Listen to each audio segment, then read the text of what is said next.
হৰে কৃষ্ণ আপোনালোকে জানেনে বিশ্বৰ এখন দেশত এনেকুৱা এটা অত্যাধুনিক এয়াৰপোৰ্ট আছে বিমানবন্দৰ আছে য'ত ভাৰতৰ আধ্যাত্মিক সংস্কৃতি ওতঃপ্ৰোতভাৱে জড়িত হৈ আছে তেনে ভগৱান বিষ্ণুৰ তৃতীয়তম অৱতাৰ কুৰ্ম অৱতাৰত হোৱা সমুদ্ৰ মন্থনৰ সেই বিশেষ মুহূৰ্তবোৰ স্থাপত্য কলাৰ ভিত্তিত স্থাপত্য কলাৰ জৰিয়তে দেখুওৱা হৈছে আপোনালোকে হয়তো বহুতেই এই দেশখন ভ্ৰমণ কৰিছে য'ত বুদ্ধিজিম 70% আছে কিন্তু আধ্যাত্মিক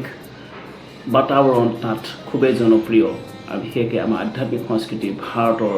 সংস্কৃতিৰ পৰা বহুত প্ৰভাৱান্বিত হয় সমুদ্ৰ মন্থনৰ সেই দৃশ্যবোৰ কেনেকৈ সমুদ্ৰ মন্থনত অসুৰ আৰু দানৱে কেনেকৈ বাসুকী নাগৰ জৰিয়তে কেনেকৈ মন্থন কৰিছিল কেনেকৈ ভগৱান বিষ্ণুৱে কুৰ্ম কাছৰ ৰূপ লৈ সেই মন্দাৰা পৰ্বতক নিজৰ পিঠিত লৈ কেনেকৈ সমুদ্ৰ মন্থন কৰাইছিল কেনেকৈ তাৰ পৰা হলাহল বিষ ওলাইছিল যাৰ ফলত সৃষ্টি ৰক্ষাৰ কাৰণে ভগৱান মহাদেৱ নীলকণ্ঠ নাম তেতিয়াৰ পৰা হৈছিল যেতিয়া তেওঁ সেই বিষ প্ৰাণ কৰিছিল আৰু তেওঁ কণ্ঠত সেই বিষখিনি ধৰি ৰাখিছিল আৰু তললৈ যাব দিয়া নাছিল তেতিয়াৰ পৰা তেখেতৰ নাম নীলকণ্ঠ আৰু তেখেতৰ তপোবনৰ ফলত সেই বিষ সেই তাপ তেখেতে হ্ৰাস কৰিছিল আৰু তেখেতৰ পত্নী মাতা পাৰ্বতী যাৰ আদিশক্তি মা তাৰা বুলি কোৱা হয় আহি তেওঁ বাহুল্যভাৱে তেখেতক সেই পীড়াৰ পৰা মুক্ত কৰিছিল আৰু সমুদ্ৰ মন্থনৰ আৰু বিশেষ বহুত তেনেকুৱা মুহূৰ্ত আমি জানো বিশেষ কামধেনু গাই মাতা লক্ষ্মী আৰু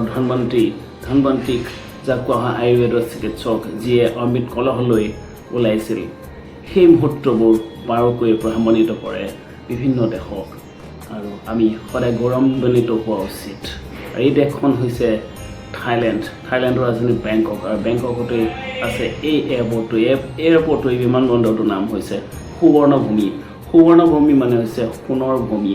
লেণ্ড অফ গ'ল্ড বহুত আটক ধুনীয়া এই এয়াৰপৰ্টটো আৰু সমুদ্ৰ মন্থনৰ বিষয়ে আমি কুৰ্ম অৱতাৰৰ বিষয়ে মই অন্য এটা ভিডিঅ' লৈ আহিম নেক্সট ভিডিঅ'ত আপোনালোকে দেখিবলৈ পাব হৰে কৃষ্ণ